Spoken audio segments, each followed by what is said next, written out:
Thank you all for coming. I appreciate it very much. Yesterday we had a budget address for the state of South Dakota, which I presented to the legislature, talking about priorities for the state, and especially in regards to financially and getting through COVID-19. I want to thank everybody who's here today. I'm joined by some special individuals. The mayor of Box Elder, Larry Larson, is here with us to help with this announcement that we're making, in particular to Ellsworth Air Force Base and the Box Elder community. He will take some questions if you have any specific for him at the end of the press conference, if that is something that you would like to do.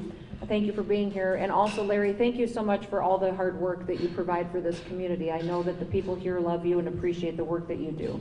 I also want to thank Scott Landguth, who is here. Where is Scott? In the back? There he is. You're sitting. Good. Thank you. Thank you for all your work. You're the executive director of the Ellsworth Development Authority, and appreciate that. We have a lot of exciting things that are happening in the future, and I want to thank you and your team for all that you're doing to help facilitate that. Colonel David Doss is here with me. He's the commander of the 28th Bomb Wing at Ellsworth Air Force Base. I appreciate you being here and what this means to the airmen and their service and dedication. I hope they feel the gratitude from the state of South Dakota and the people that live here on this investment that we're making into their quality of life. And I also want to thank all of the folks from VRC Metal Systems who are hosting us here today. Special thanks to Rob and Dr. Christian Widener. Where are you two at? There we go. There's Rob. Thank you so much for the tour this morning. It was fantastic to see the latest developments in cold spray and what it means not just to the aeronautics and aviation industries, but also what it can be applied to in all different kinds of industries, and the investments you're making not just in the United States but around the world to help us become more efficient and cost savings as we do this skilled manufacturing that's so needed. Many of the jobs that VRC is adding to South Dakota are high-paying jobs, which is exactly what we want to do in our state, is take our folks that live here and love this state, get them a skill that gives them a career that they can build on to reach their family's full potential. So I appreciate you having us here and in this wonderful facility that you've repurposed for your work. You know, the folks at VRC Metal Systems know as well as anybody else what Ellsworth Air Force Base means to this community and to South Dakota.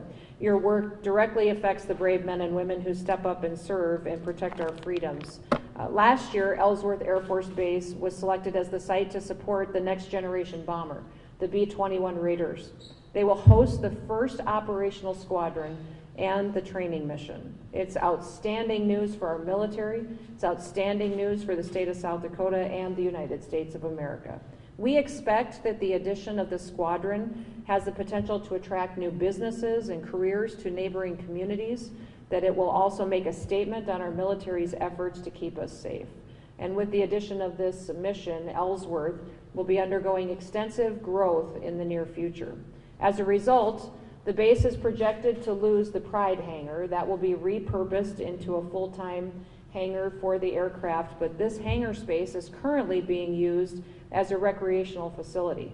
As I said in my budget address yesterday, I have requested $3.2 million in one-time funding to support a new recreational facility to replace the loss of that Pride hangar. The new facility will become a center for community wellness. Now, South Dakota Ellsworth Development Authority has partnered with Dream Design International, JLG Architect, and Dean Kurtz Construction to design and to build this new facility and the surrounding development in the area. The estimated cost of the Liberty Center, which is what it will be called, is going to be $12.7 million in total. South Dakota Ellsworth Development Authority has already secured a grant for half of those dollars from the Department of Defense. They are currently working with Dream Design International to secure a TIF, which I believe just got secured this week, Scott was telling me, from Pennington County. They will continue working with the commissioners on that as well. And as I've said, the state of South Dakota will then be providing $3.2 million to assist in this effort. It's estimated that the Pride hangar will be converted into a full hangar in 2022, and so that's why we expect to break ground on this new wellness center this next year. A project like this is not possible without all the hard work of so many different people. I want to thank all of you for your vision for this project, for making it a priority and asking the state to partner with you in all of this, and we are excited to do so. We're excited to show our airmen, our military men and women, also our communities, and the people that live here, how much we appreciate them, their service to our military and to our country, and also know that we are investing in the future of the state of South Dakota. And finally, to all those men and women who currently do serve, and to those who have served, I just want to say thank you. Hopefully this fantastic news of a new facility will demonstrate some of the depths of our gratitude that we have in your efforts to stay physically fit and combat ready.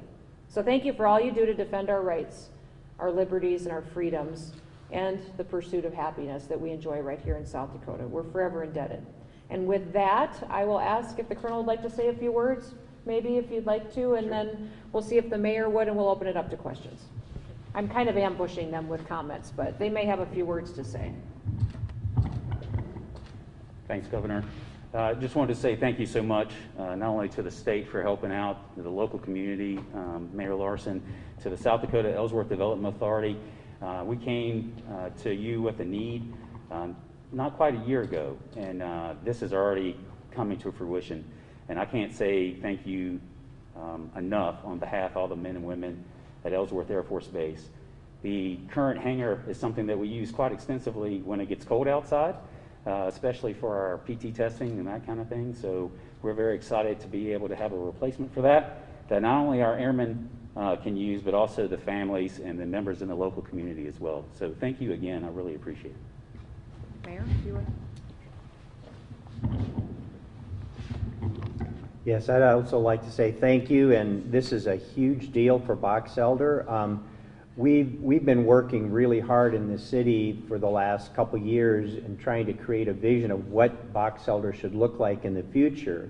And you know, people go, "Where's the main street?" Well, we have none. Well, this wellness center is going to kind of be the center point of our new center of the city, our main street, and it's going to be an exciting addition for the community to use, and for, of course, for the Ellsworth Air Force Base. So we want to thank Ellsworth Development Authority for getting this going, and of course the state for helping out, because this is a big deal for us.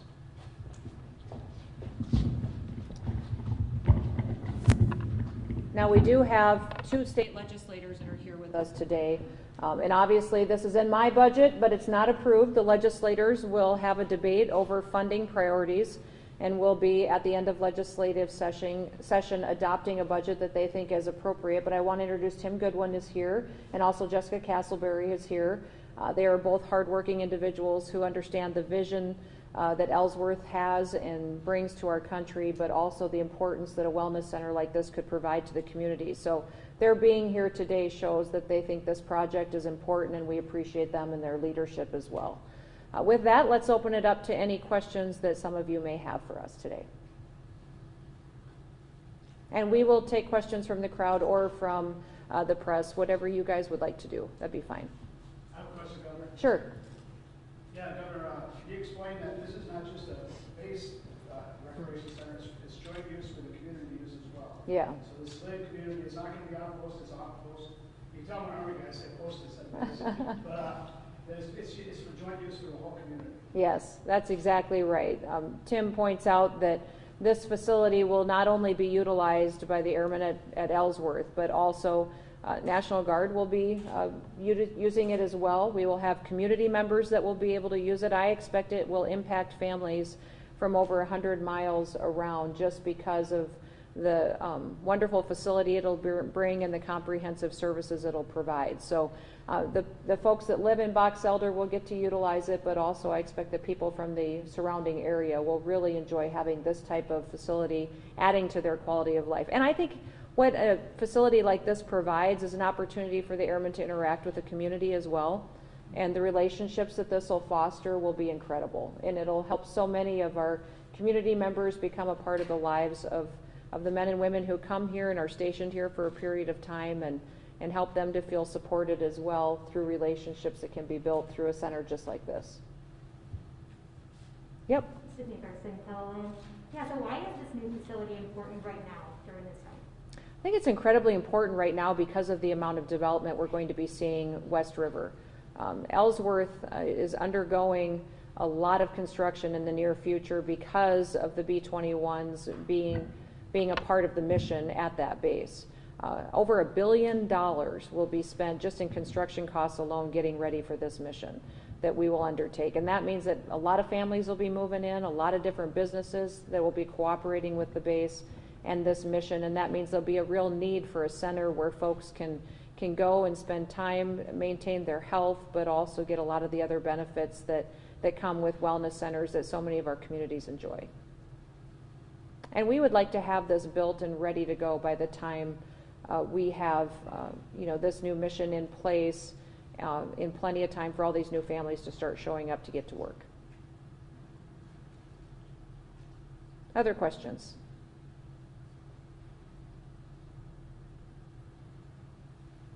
Boy, you guys are, yes? I met earlier, sure. Thanks from your city. Could you talk a little bit more about your budget and how COVID-19 has affected it this year? Sure. Yeah, I unveiled my budget address last night, yesterday at about 1 o'clock, and have continued to put out a lot of information on what I believe the financial situation is in the state of South Dakota, and then some of the funding priorities that we should be focused on. We're in a pretty good spot compared to a lot of states in the country financially. We ended our last fiscal year with a budget surplus of $19 million, which was good. We also tightened our belt and made sure that we were funding priorities. And because our economy is doing fairly well from keeping people at work and letting them put food on the table and a roof over their heads, we do have the ability here to move forward with our next budget year without raising taxes, without making budget cuts, without having to put a lot of burdens or new debt on the people or the state of South Dakota. We have some one-time funds that I'm prioritizing towards paying off debt. I also want to put and build into reserves in a trust fund, preparing for the future. I don't believe South Dakota's toughest fiscal year will be this upcoming one. We'll continue to feel the effects of the pandemic for 2 to 3 years, and I want to make sure we have enough money in reserves to be prepared for that should it come. We've just got a lot of families and small businesses that have really struggled, and we've had a lot of federal stimulus dollars come in to the state that is holding us up right now, but those will end potentially in the following year, and we have to be prepared for that. So putting money in reserves, putting money in a trust fund to be prepared for that's important. And then funding infrastructure and paying off debt were some of the big highlights that I focused on during my budget address yesterday. Yes? Shannon Armon at Rapid City Journal. Yeah. Thank you so much for coming to the city. I was wondering if you wouldn't mind, could you talk about the money that you're hoping that will go to the Connect South Dakota program? Yes. And if you've had the opportunity to speak with some of the rural communities, especially in the town. So last year, the legislature funded $10 million to go into broadband build-out. We recognize that we can't recruit families to many of our small towns that aren't connected to the internet. They can't educate their kids at home, they can't run their businesses from home, and many of our agriculture producers as well need access to those services that the internet does provide. All of that state dollars that was dedicated through the $10 million and then another $6.6 million in CARES Act funding that we partnered with it, matched with federal dollars and also matched by the industry, resulted in about $89 million worth of investment into broadband build out across the state of South Dakota. And we've seen phenomenal things happen in towns that were connected last year. In my budget, I asked that we finish the job. To complete high-speed internet broadband access to the entire state of South Dakota, the estimated cost is $200 million. So what I asked the legislature to consider is funding $100 million of that will partner with federal dollars and industry dollars so that we can, in the next couple of years, completely connect the entire state of South Dakota and give every single citizen an opportunity to have high-speed internet access that they deserve. That'll allow us to allow those families to work from home, to work from our smallest towns, to educate their kids, and even to get some of the resources that we saw was so important throughout this pandemic, to get telehealth resources where they need to help a lot of our small towns grow by being able to capitalize on that kind of technology, which will allow them to recruit more businesses to those areas and to continue to facilitate those families having a good quality of life. Yes. I've got two questions, one for you and one for Colonel Wells. My first question is regarding the CARES Act money that is still waiting to be distributed and allocated. What is the state's plans for as far as helping people that are in need during the pandemic? Yeah, a couple of data points. We had about $3.9 billion of federal stimulus money that came into people's pockets in South Dakota during this pandemic. That is not counting the $1.25 billion that came directly to the state of South Dakota that was to go out and to help with costs of COVID-19 and also to help families and businesses get through that difficult time. We still, as a state, have some of those dollars left. We have a small business grant program that we've been running and helping small businesses. We've facilitated payments to schools to help with mitigation efforts to keep kids safe while they're in their K-12 system. We also have dispersed payments to nursing homes, clinics, hospitals for extra costs that they've had and to other entities. We do still have some dollars at the state level, and what we will be doing is stepping up for another round of small business assistance and families, and then also going back to those providers that have had more costs than what the initial amount was that they received from the state of South Dakota. So, we are following directly what the United States Treasury tells us we have to follow in order on how to disperse those funds. There's a lot of people that have different ideas on how the state should be spending dollars that came from the federal government. I just want you all to know that I'm the one who's going to get audited. So I'm the one who's following Treasury guidance to make sure it's being spent appropriately, because they will come back and make sure that we did, and if it is not, then of course we'll be responsible for paying it back. Mr. Dawes, got a quick question for you. What else needs to be done in order for the B-21 to be able to go out in terms of a timeline here, construction? So construction, we expect to begin, providing everything goes well with environmental impact study, which is beginning to conclude, and that should wrap up here coming into the next year. But construction should begin as early as the next fiscal year, so next fall. And then there's lots and lots of work to be done on that front, as the governor said. Anytime you bring in a new platform type, we will try to, of course, reuse the majority of the facilities as much as we can. But especially with a platform of this type, we're going to need to do some additional construction. With that, of course, we're going to swell in numbers, not only from the amount of construction that's going on, but the people that will need to come in as well. So we are, of course, looking to the local community and all the construction efforts they're doing with homes and housing and schools and that kind of thing. The other piece of that, of course, is we'll be doing 2 missions at one time for some period of time. So we'll be concurrently operating both the B-21 and the B-1 until the numbers of B-21s here gets to the point where we can move the B-1 on. So I don't know if that answered everything that you were looking for. The second part of my question is, what else needs to be done in terms of preparing for construction, or maybe just in general, what else needs to be done to prepare? On our end, we have a lot of work to do, of course, with the local community, because all that construction is going to bring additional traffic. We're going to need to make sure that doesn't impact the local community in an adverse way. Of course, there's security concerns that come with that as well that we need to address. But all of those things are being planned out right now, and we are constantly moving forward and looking at that, and we'll be ready to go as soon as we're given the green light to begin.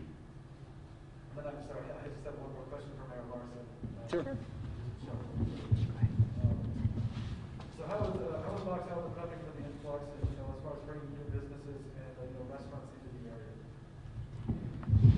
So a couple things. One, we're part of Elevate, and Elevate is doing a good job of looking for businesses that make a good fit out here. But we're also working on that, and of course this wellness center, community center, that whole area, there's 110 acres, I believe, over there, and we've got a developer that's developing that whole area. It's going to have businesses and single-family houses, apartments. We've got 7 different housing areas being built in right now, and lots of people that are showing interest in bringing a business out to Box Elder. So we're on top of it and working with Elevate in particular to make things happen.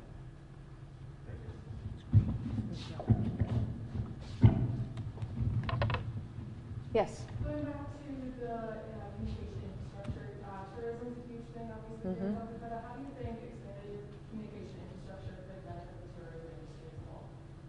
Well, for us, telling our story is often all it takes to get people to come to South Dakota, spend their vacation and their resources here as well, making memories with their families. So being able to invest in that high-speed internet access, many times that is key for a lot of our small towns and the tourism industries that are there that people would want to stop and visit.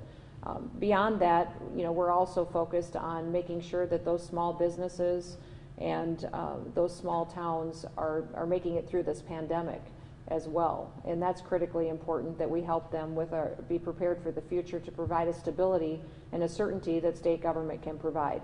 Very difficult for the tourism industry to handle any kind of interruption in services and to have arbitrary decisions and uncertainty in the business platform and also from a leadership at the state government. So I think one of the biggest things that I've heard so far from the tourism industry is that they've appreciated the certainty that state government has provided to them, that we haven't made arbitrary decisions to close their doors or to force people to shelter in place, that we've given them the opportunity to be flexible and to be creative in their business models so they can protect public health but still allow them to pay their bills and still allow them to let people come in and have a memory in South Dakota, but do it in a safe manner. And I think that is what is really going to help this industry, which is so remarkable, continue to be successful in the future.